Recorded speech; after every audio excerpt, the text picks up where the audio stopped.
In science, we like to do our best to prove hypotheses, but just because it's not proven yet doesn't mean it's not real. Take black holes. Carl Schwarzschild saw the possibility for black holes within the framework of general relativity back in 1916.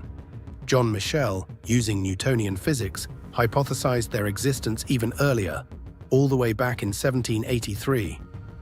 But that means that for 55 years using relativity, or 188 years using Newtonian physics, we had known about the theoretical possibility of black holes, but never actually saw any. The first black hole, Cygnus X1, was only spotted for certain in 1971. If it happened once, it's no stretch to believe it could be happening again. In the vast sea of scientific possibilities and outlandish ideas, exotic stars and strange forms of matter perhaps exist that are predicted, prolific, but are currently unperceived. What are these objects? Who knows? That's just it. They're unproven. One of the first things we will turn our gaze towards are stars. Stars are some of the most beautiful and awe-inspiring objects in the universe.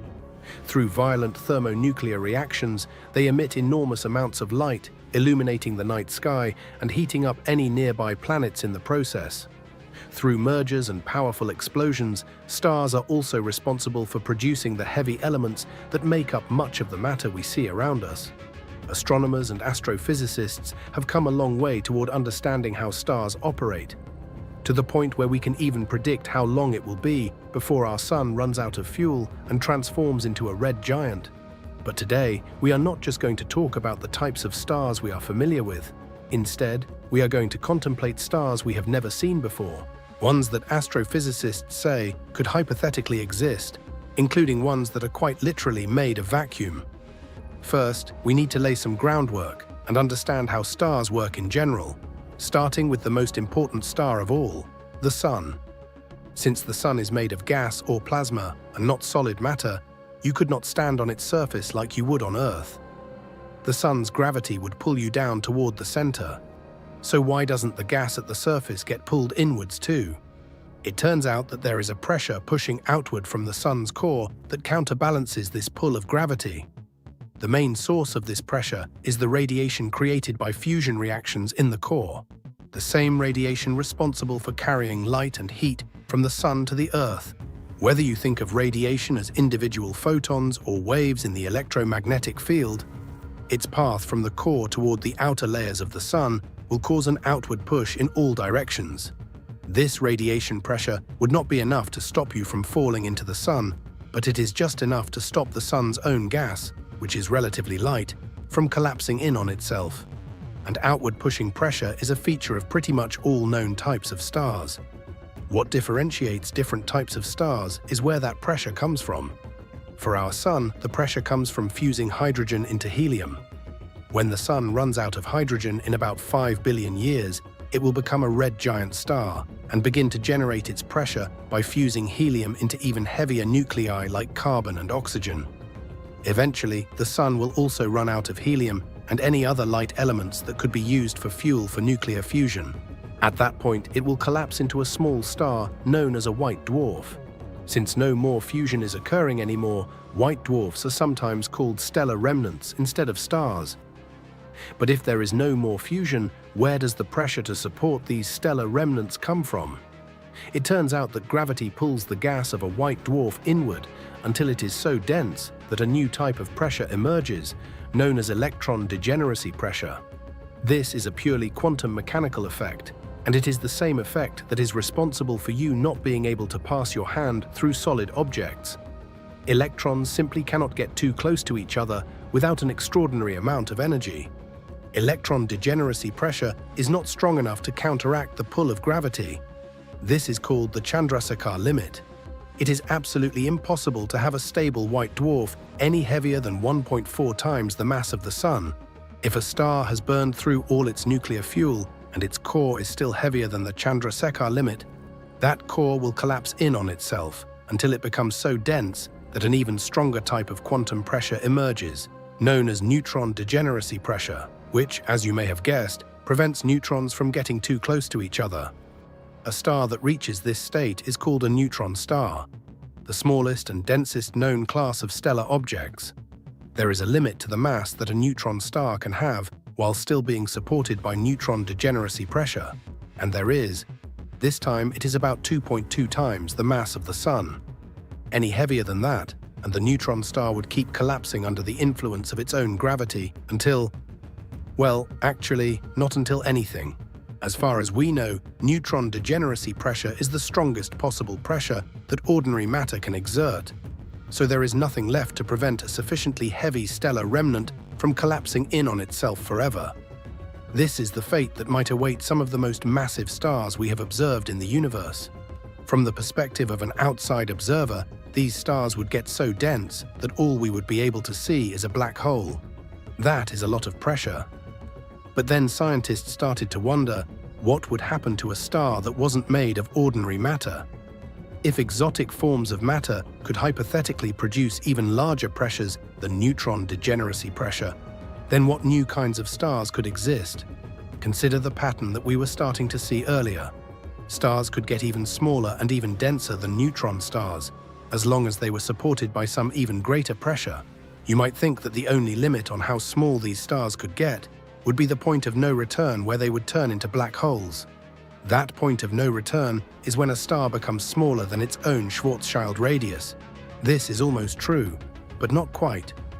Instead, physicist Hans Adolf Buchdahl showed in 1959 that a star made of any realistic form of matter, with positive energy density and pressure, cannot be smaller than 9/8 times its Schwarzschild radius. It might not sound like a big difference, but that factor of 9/8 means that any realistic star has to be noticeably larger than a black hole, making it much easier to tell them apart. That is when physicists began asking about stars that Buchdahl would call less realistic. For example, what if a star was made of matter that allows for pressure to be negative in some regions and positive in others? Then Buchdahl's limit would not apply, and that star could be less than 9/8 times its Schwarzschild radius. In fact, it could be arbitrarily close to the size of a black hole with the same mass. As a side note, theoretical stars like these that could mimic the appearance of black holes came to be quite a nuisance for astrophysicists, since now every time they discovered something they thought was a black hole, they could not just say they discovered a black hole. They had to qualify that it is either a black hole or an extremely compact object mimicking a black hole, even though in their hearts most of them are quite convinced that it is a black hole. But back to the main point, what would these exotic stars with negative pressures even look like? The answer turns out to be even weirder than you might have guessed. Tolman, Oppenheimer, and Volkov derived an equation in the 1930s that describes how the pressure of a stable star changes as you go outward from its center. These days, it is just called the Tovey equation for short. If the center of a star has a significantly negative pressure, which would exert some sort of attractive pull instead of a push, the TOV equation says that this star can only be stable and in balance with its own gravity if its pressure does something really wonky. First, the pressure has to blow up to negative infinity somewhere in the star. Then, it has to flip sign to positive infinity and decrease outwards from there until it reaches zero pressure, marking the star's outer surface. The exact location of the infinite pressure depends on what the pressure is at the center. So if you tune that central pressure just right, you can keep the pressure finite right up until the edge of the star. That happens when the pressure at the center is exactly equal and opposite to the star's energy density there. In this special case, the TOV equations say that the pressure and energy density remain constant, equal, and opposite throughout the entire volume of the star, right up until its surface. If you have seen some of our other episodes, this might ring a bell or two. A constant positive energy density paired with a constant but negative pressure. That doesn't sound like any star we have seen before, but it is starting to sound more like a mysterious component of our universe: dark energy. And since the pressure and energy density in a gravastar are equal in magnitude, it is not just any kind of dark energy. Those are the exact properties of vacuum energy. That is why this special exotic star came to be known as a gravitational vacuum star, or gravastar for short. Inside of a gravastar, there is precisely zero gravitational force, because the positive energy and negative pressure respectively exert a gravitational pull and push that cancel each other out. And since the pressure in gravastars is constant, there is no pressure gradient to exert any sort of push in one direction or another, either. This means that if you found yourself inside of a gravastar, you would neither be pulled in nor pushed out. You could float freely, just as though you were in a real vacuum. Another curious feature of stars with negative pressures is that the closer you get to the special limit of a gravastar, which, if you recall, is when the infinite pressure surface gets pushed out to the edge of the star, the more their size approaches that of a black hole with the same mass. This raises two key questions that have recently gotten a lot of attention from physicists. First, how can we tell whether the extremely compact objects astronomers have observed in merger events and at the center of large galaxies are black holes, or just exotic stars with nearly the same size? And second, if gravastars are real and scattered throughout the entire universe, could they be the dark energy that has been making the universe accelerate for the past 5 billion years? To answer the first question, physicists rely on the main distinction between black holes and other compact objects: the existence of an event horizon.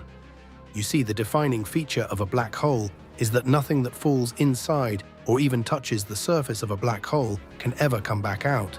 On the other hand, if an exotic star is even slightly larger than its Schwarzschild radius, it would not have an event horizon, and it would potentially be able to emit information outwards in the form of light.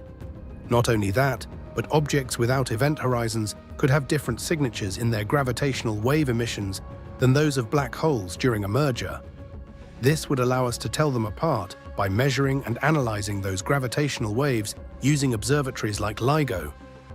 But even with this battery of tests, it turns out that sufficiently small and dense stars can still be difficult to distinguish from black holes.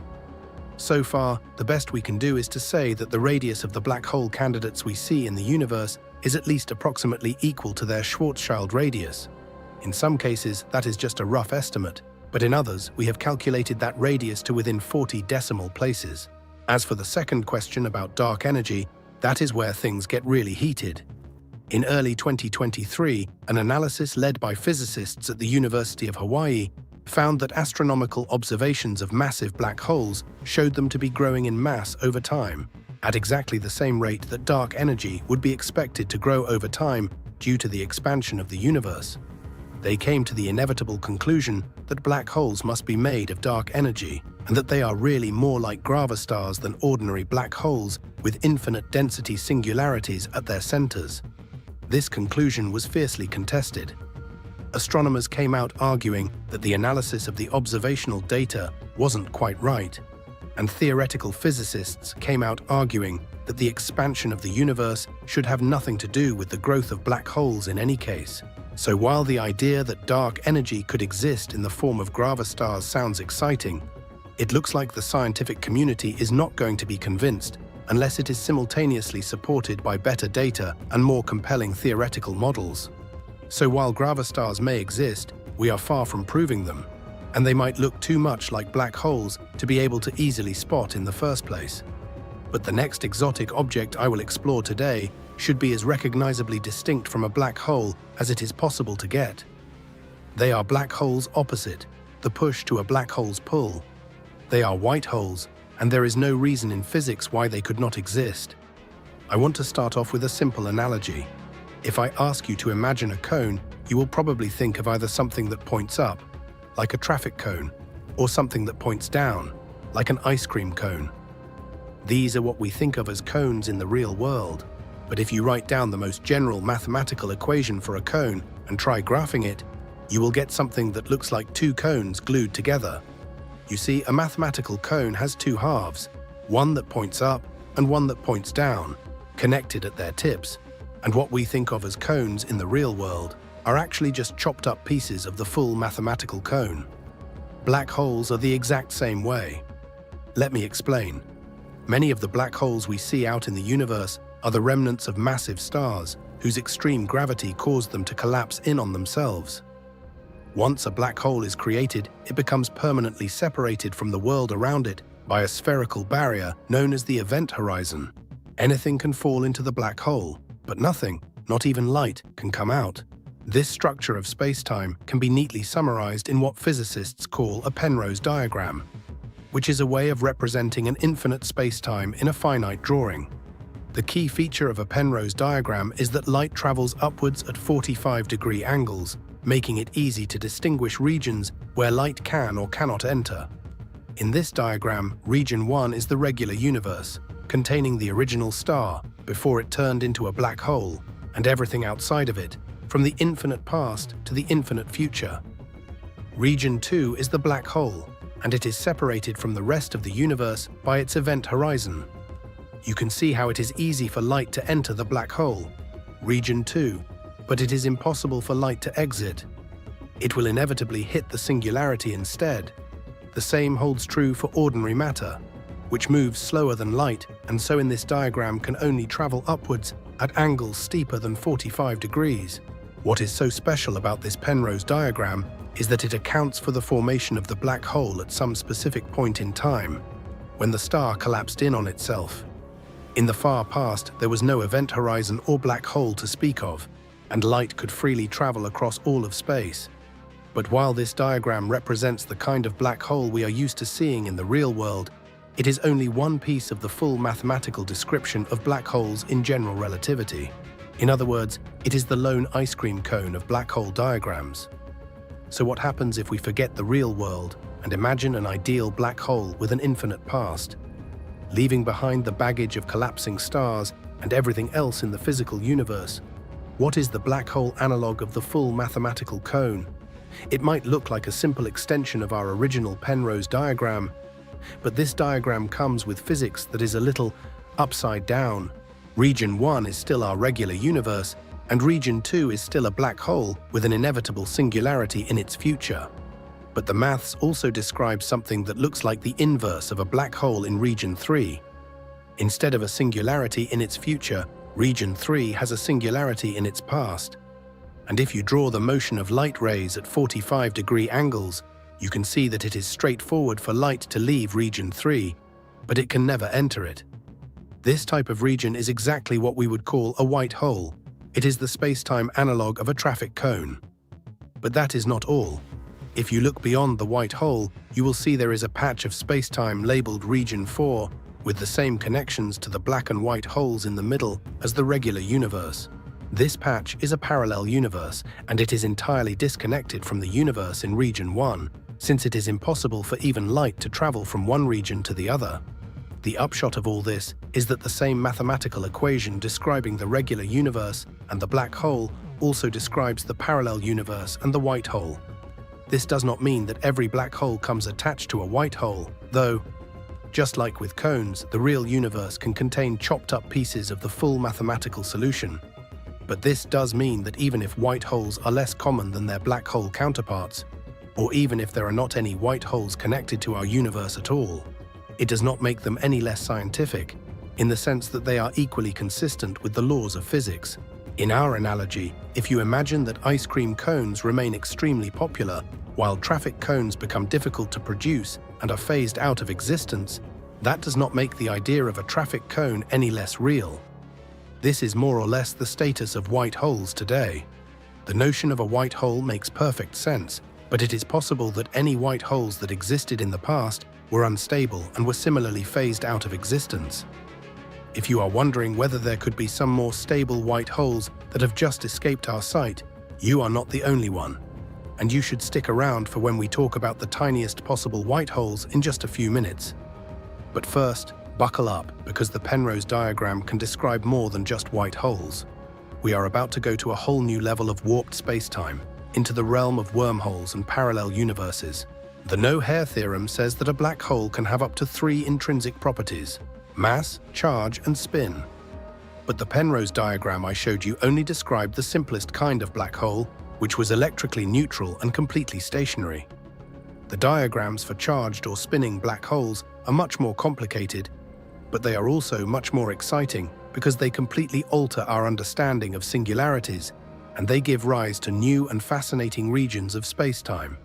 Let's have a look at the Penrose diagram for a spinning black hole as an example. Instead of 4 distinct regions of space-time, There are now 8 types of regions that repeat themselves in an infinite pattern of universes. Regions 1 through 4 are the same ones that we saw before. These are the regular universe, the black hole, the white hole, and the parallel universe. But now that the black hole is spinning, its geometry no longer has an unavoidable singularity in its future, and the white hole similarly loses the singularity that existed in its past. So, what actually happens after you cross the event horizon of a spinning black hole? At first, you will be drawn toward the center of the black hole, just like you would expect. But eventually you will cross a threshold known as the inner horizon, beyond which the geometry of space-time unwarps and lets you stop yourself from falling even deeper. In these innermost regions, marked 5 and 7, you can float freely toward or away from the center of the black hole. You could even touch the singularity if you wanted to, though I would not recommend it. Here in these innermost regions of a curved, rotating space-time, you are officially in a wormhole, and if it were not for the fact that you are permanently separated from everyone who stayed in Region 1, this would have been the perfect time for you to brag about your wild space-time adventures. At this point, you are also faced with a bit of a fork in the road. One option is to keep moving inward and go around the singularity, which takes the shape of a ring, instead of a point, for spinning black holes. This path would take you to Region 6 or 8 in the diagram, but it is quite possible that the existence of this path is actually a flaw in the predictions of general relativity, rather than a true description of reality, because going even in a single loop around the singularity can lead to causal paradoxes where you visit your own past. A safer bet would be to turn around and move outwards, crossing back into the inner horizon that you just came out of.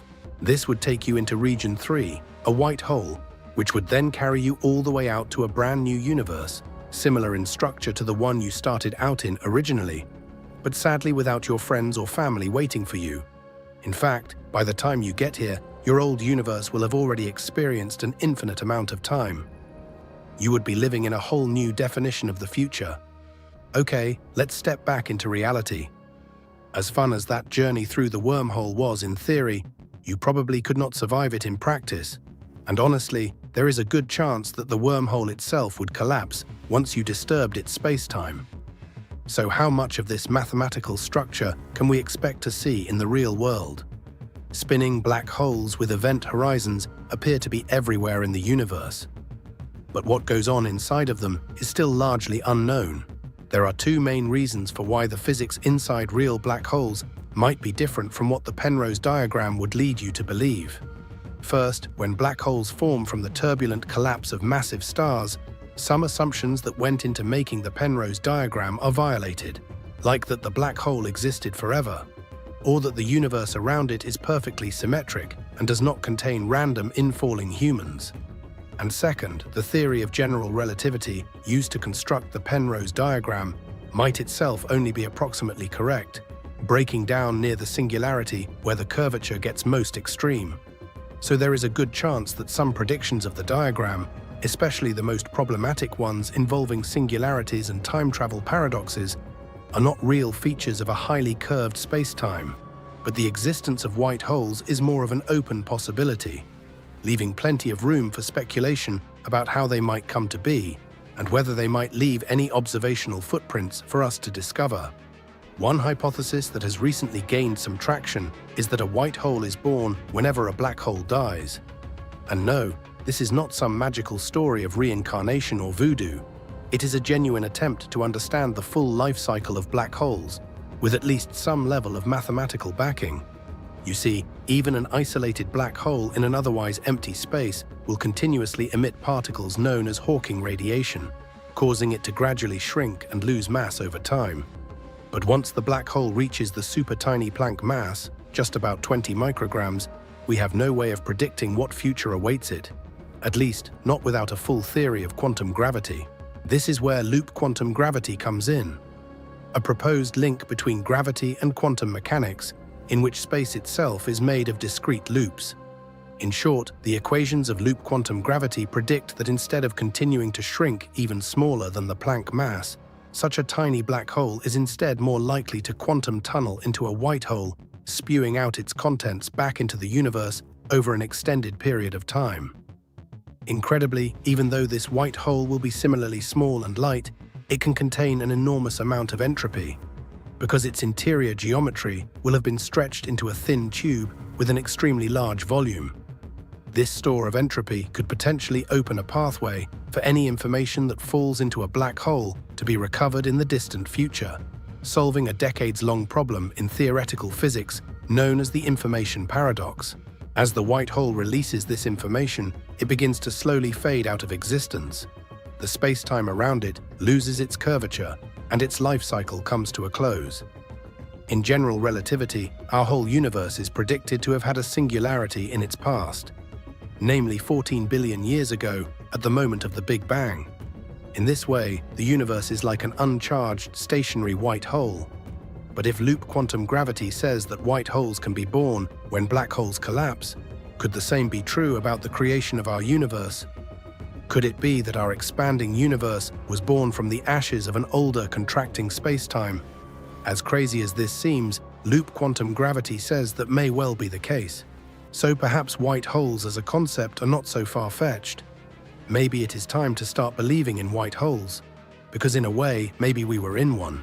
So white holes certainly could exist in the real world, even if we have not definitively nailed one down yet via observation.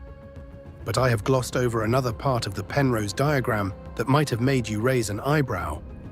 The Penrose diagram I used had no issue referencing parallel universes, but that is a big claim. Could entire universes, inaccessible to ours, yet running alongside us, just out of reach, actually exist? There are some logical reasons to believe so. But before we get to that, we need to turn our gaze to a baffling cosmic mystery and the worst prediction in physics ever. It starts with a deceptively simple question: why is our universe expanding?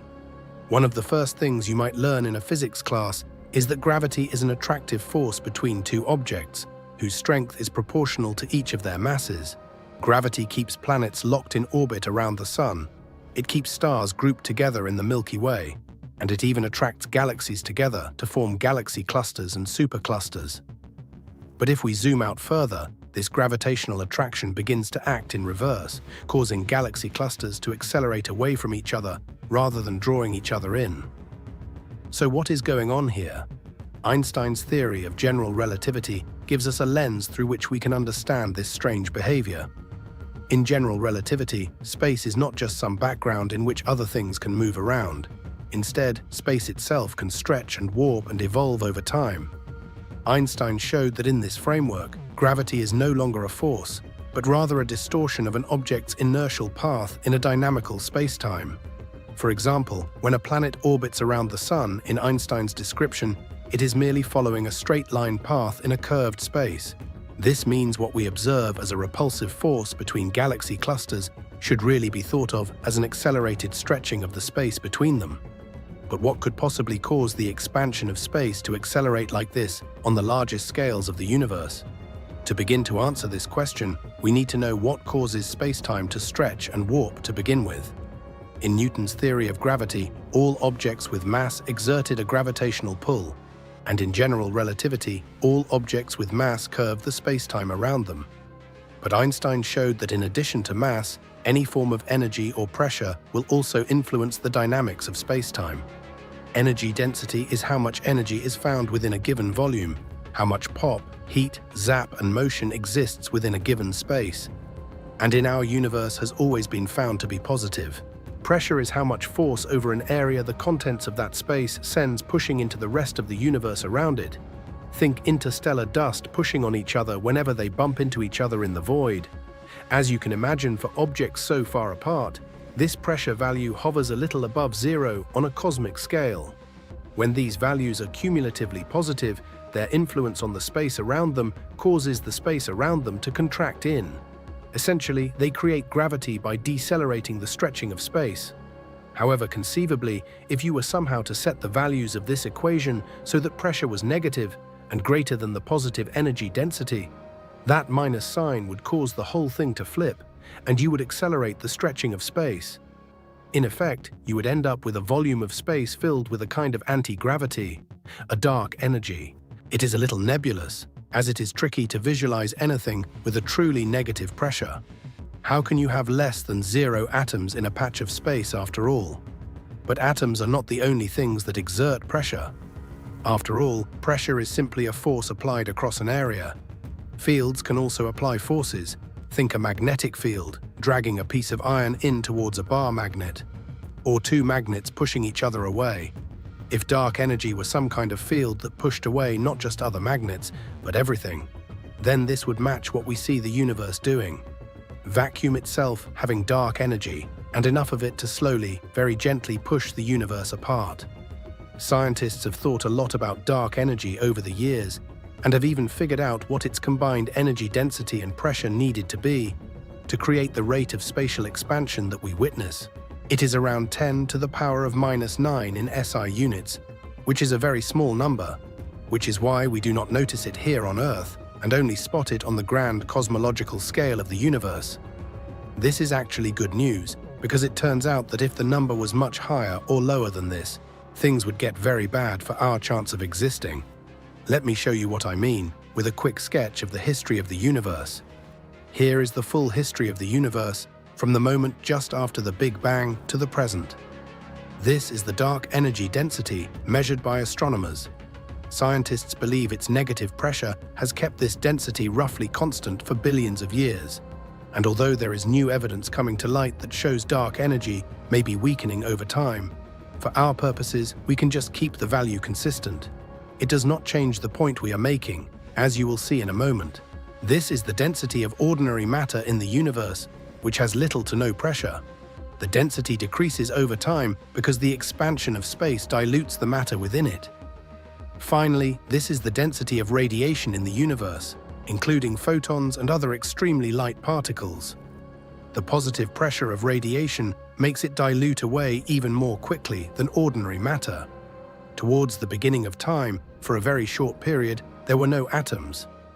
Very quickly, though, protons and neutrons fused together to create the first atomic nuclei in the very early universe.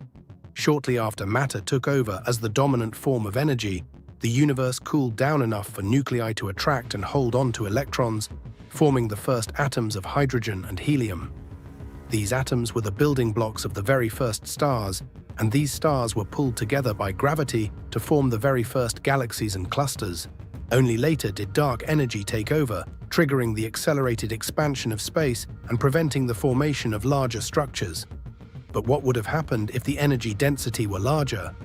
Consider what would have happened if the pushing force of dark energy was stronger. It could have been enough to halt the formation of those early galaxies, pushing apart stars more powerfully than their own gravity could pull them together. A bit larger than that, and it would have been much more difficult for any stars to form either. And if the dark energy density were large enough, we would hardly have had any atoms or even nuclei produced in the universe. So that is what it could have been. What should it have been? Using some clever maths and the principles of quantum field theory, scientists attempted to predict how much the energy density of dark energy ought to have been. Their result was larger than the result we see in nature. How much larger? Their value came in at an astounding 10 to the power of 45 joules per cubic meter. Where does the predicted energy density of 10 to the power of 45 joules per cubic meter fall on this graph? It is, quite literally, off the charts. If that prediction were correct, the universe today would have no structure, no features, no life. It would be a giant void filled with nothing but dark energy. And if the dark energy density were instead a negative 10 to the power of 45 joules per cubic meter, the fate of the universe would be no more promising, as it would be forced to rapidly collapse in on itself in what is known as a big crunch. So here lies the mystery. Why is dark energy density so much lower than we predict? At the very level it needed to be at for life, scientists have attempted to account for their number being so far off by hypothesizing that there exist particles with positive energy and negative pressure, as yet undiscovered, that even out the maths and bring the answer for dark energy density back down towards zero. Perhaps there is some massive negative potential energy source that evens all the maths out, a cosmic stretched spring that somehow reigns in all that rampant energy. Either that, or quantum field theory is fundamentally wrong. But as there is actually quite a lot of evidence supporting quantum field theory, it seems imprudent to completely throw the idea out.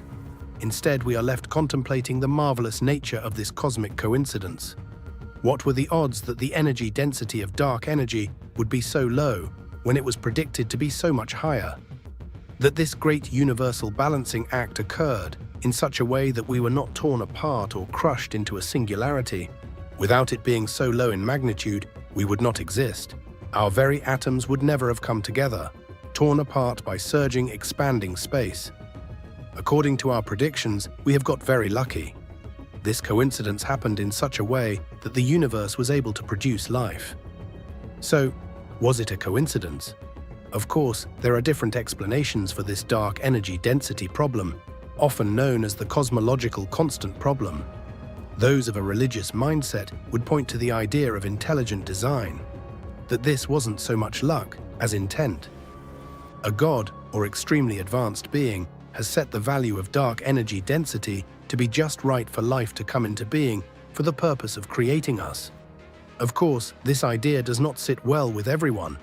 The existence of a godlike being by nature is difficult to prove or disprove, and taking such matters on faith is not really what science is about. For many scientists, a different sort of answer was needed, and that answer came in the form of multiverses. Let's go back to 1987, when the precise value of the dark energy density in our universe had not yet been measured, but it was clear that it was extremely small or zero, since, well, we existed, and so did everything around us. That year, physicist Steven Weinberg published a paper connecting the universe's fortuitously low dark energy density with something known as the anthropic principle. Essentially, the only universes that we can evaluate the probabilities of are the universes that met the right conditions to produce us. If the universe had not rolled such an unlikely roll of the dice, there would be no us to say whether these things were more or less probable. If it takes a massively unlikely roll of the dice to produce humans, then a universe where that roll of the dice actually happened is the only universe we could possibly see. Weinberg could be more specific than that. He was confident that the threshold of dark energy density for forming life would be no lower than the threshold for forming galaxies. In other words, by the time galaxies have formed, you have probably crossed the threshold to where life can form too. After all, how else was life supposed to arise if there were no stars and galaxies to provide complex building blocks and energy? At the time of his publication, observations of an extremely old and distant quasar had indicated that galaxies had already begun to form just 1 billion years after the Big Bang. Weinberg used this information to calculate that the formation of these ancient galaxies required the dark energy density to be smaller than around 10 to the power of -7 joules per cubic meter. That meant that assuming that galaxies were indeed necessary for life to arise, the threshold dark energy density for life to exist was less than or equal to this value, while not being so low as to be negative. Weinberg initially reasoned that if the dark energy density was significantly smaller than this value, something else other than anthropic reasoning must explain the dark energy density's smallness. However, as we now know, the real dark energy density is closer to 10 to the power of -9 joules per cubic meter, which is not too far off from the threshold of 10 to the power of -7 calculated by Weinberg. In short, life and dark energy density correlate surprisingly well. Of course, this ignores one vital point. Just because we can see universes where we exist does not mean it is guaranteed that we should exist. We could have just not existed at all. After all, the odds of the cosmological constant being at its recorded level is incredibly unlikely. Could the various contributions to the dark energy density have cancelled out to a value compatible with life just by chance? Probably not. Here is what would have needed to have happened. Just imagine generating 3 random real numbers between -1 and +1, adding them up, and hoping that the magnitude of the sum is at most 0.0000000000000000000000000000000000000000000000000000000000000000000000000000000000001 with 55 zeros. It sounds just about impossible, but what if we had more than one go at it? What if we could generate those numbers over and over and over again until we got lucky? It might take us something like 10 to the power of 56 tries, but given enough time, the unlikely cancellation of 3 randomly generated numbers will turn into an inevitability. We can use the same logic to potentially explain why the dark energy density is so bizarrely small. Instead of just one universe, imagine there exists a vast multiverse, with each universe having a different random value for the dark energy density. Only a tiny fraction of them would have a dark energy density small enough to be compatible with life, but that is exactly where we humans would expect to find ourselves. This explanation requires no coincidences, no fine-tuning, no intelligent design, just a lot of different universes. On its own, the idea of a multiverse would still be too vague to be good scientific theory. For starters, what kind of multiverse are we talking about? How do they exist in the first place? Fortunately, there are actually a few different concepts of multiverse that physicists can describe. Firstly, we have a multiverse separated by time. If you are familiar with the idea of the Big Bang and the Big Crunch, you will know that it is often believed that this creation and destruction of the universe is an eternally repeating process, with new universes arising each time.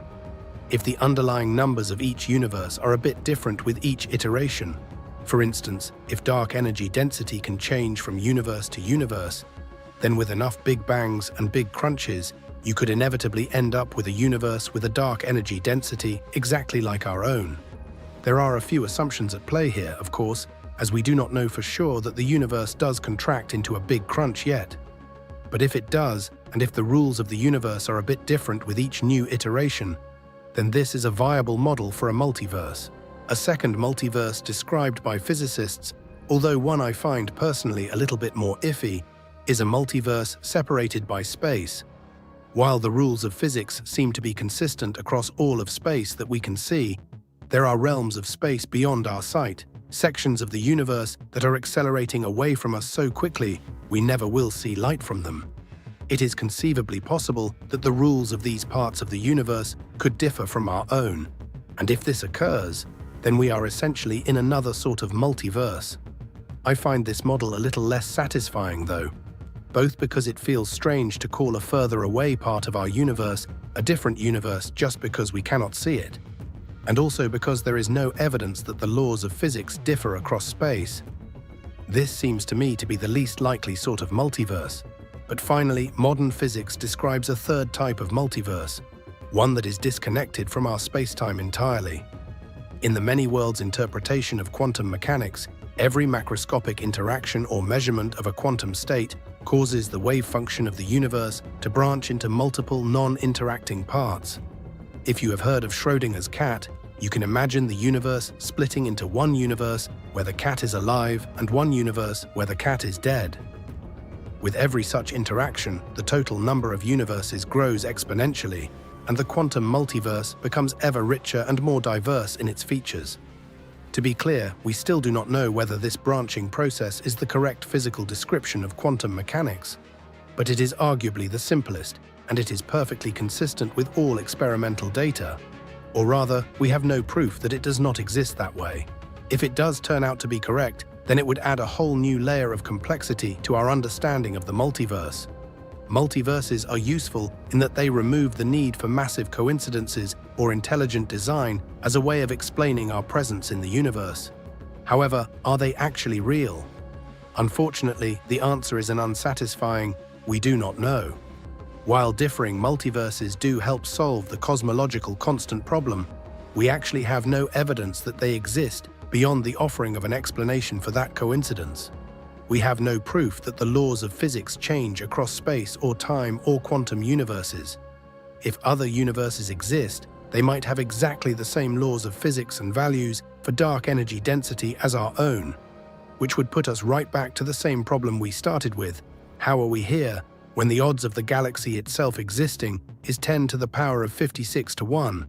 Or worse, the value for dark energy density is 10 to the power of 56 to 10, to the power of 120 times smaller than what our theory predicts. And getting that proof will be difficult. We will need to either survive through a big crunch or pass into a part of the universe that is so far away that not even light can travel quickly enough to get back from it, or enter a different quantum universe somehow. All seem impossible, or at least very difficult, and potentially the kind of trip you cannot return from. This might be just as unprovable as the existence of God. So in a way, you are free to believe whichever you find most comforting. Or perhaps continue to wait until a better way of answering the question can be found. Ultimately, whether it is parallel universes, wormholes, white holes, or gravastars, the theoretical landscape of science is brimming with possibilities. And remember, there is plenty of sound precedent for hypotheticals becoming realities. Black holes, the planet Neptune, the existence of antimatter, or the cosmic background radiation itself, all were found in theories before being spotted in practice. We are in an age where our mind's eye frequently is outpacing our physical vision, where maths and equations are leaving any telescope or detection device in the dust. To me, it is marvelous that we live in a universe founded on logical principles that allow such deductions to be possible, where we can Sherlock Holmes reality. The rules are so consistent that once we understand them fundamentally, the rest of the universe just naturally arises. I love the order of it and the wonders that become possible because of it. So, could these things be real? Yes, if we have understood the theory correctly. And if we have not, then I cannot wait to see what strange and jaw-dropping phenomena science will next predict as our understanding improves. And of course, the day when what we imagine is no longer just imaginary. When we eventually spot those real-life counterparts waiting for us in among the stars.